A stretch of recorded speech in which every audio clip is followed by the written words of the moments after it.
एक इतना व्यवस्थित हमें ढांचा दे गए और संविधान में लड़ने का अधिकार और हमारे क्या राइट्स हैं वो कानूनी रूप से जो हमें नहीं थे वो हमें उपलब्ध करा गए और कुछ किताबें भी लिख के रख गए ताकि आने वाली पीढ़ी उनको पढ़े और लड़े, संघर्ष करे, जाने। तो अभी की जो स्थिति है, जब लोगों के पास संसाधनों का अभाव था, कम पढ़े लिखे थे, उस समय लड़ाई ज़्यादा मजबूती से लड़ी और हम लोगों को अधिकार दिए। आज की स्थिति में जो अधिकार, जो थाली हमारे सामने परोसी हुई रखी है, उसको हम ले नहीं पा रहे। संविधान में जो अधिकार हमें दिए हैं, उस अधिकारों को हम संविधान लागू होने के 70 साल बाद भी प्राप्त नहीं कर पाए हैं।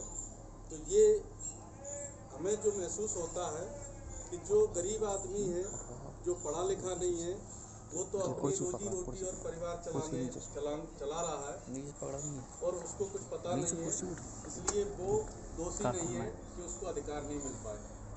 लेकिन हमें ऐसा महसूस होता है कि हमने पढ़ लिख लिया और हमें ये मालूम चल गया कि ये हमारे अधिकार हैं और बेईमान उन्होंने कब्जा कर लिया है, वो हमें ये अधिकार नहीं दे रहे हैं। तो ये हमारी जिम्मेदारी बनती है कि हम इस लड़ाई को लड़ें।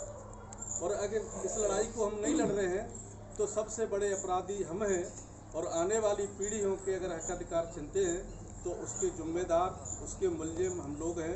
इसलिए हमें ये लड़ाई लड़नी चाहिए और जो जिस स्तर पे लड़ सकता है, कोई धन से, कोई तन से, कोई मन से, जिस तरह से भी लड़ सकता है, उसको अपने अपने स्तर पे लड़नी चाहिए।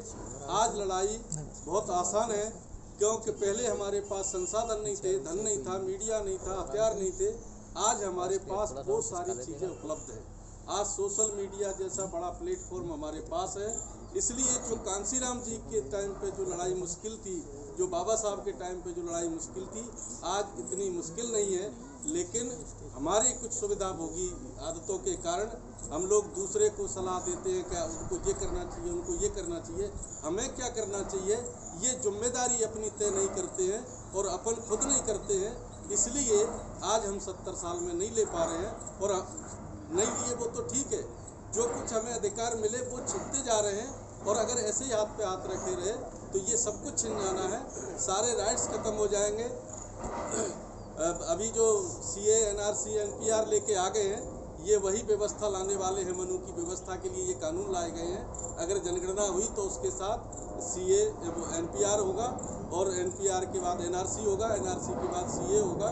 क्योंकि अतिथि को सुनना है इसलिए मैं उस विषय पे ज़्यादा नहीं डाल रहा हूँ, लेकिन ये वही तैयारी है कि इस संविधान को ख़त्म करने की और मनु विधान को लागू करने की। इसलिए वक्त रहते सबको इकट्ठा होना होगा, नहीं तो सब गली गलियों में पिटेंगे, अलग अलग पिटेंगे। सबको ये पूरे जो पढ़े लिखे हैं, जो सक्षम हैं, उनकी ये जिम्मेदारी है कि इस लड़ाई को लड़ें और जिनकी जिम्मेदारी जो रिटायर हो चुके हैं उनकी जिम्मेदारी ज़्यादा है क्योंकि वो परिवार से मुक्त हो चुके हैं जिम्मेदारियों से, लेकिन अब नाती और पोतों को नहीं छोड़ना चाहते हैं। तो अब ज़्यादा अपराधी फिर वो है कि उन्हें ये जिम्मेदारी पूरी तरह संभाल लेनी चाहिए और घर छोड़ के समाज के लिए लग जाना चाहिए। इसी बात के साथ मैं अपनी बात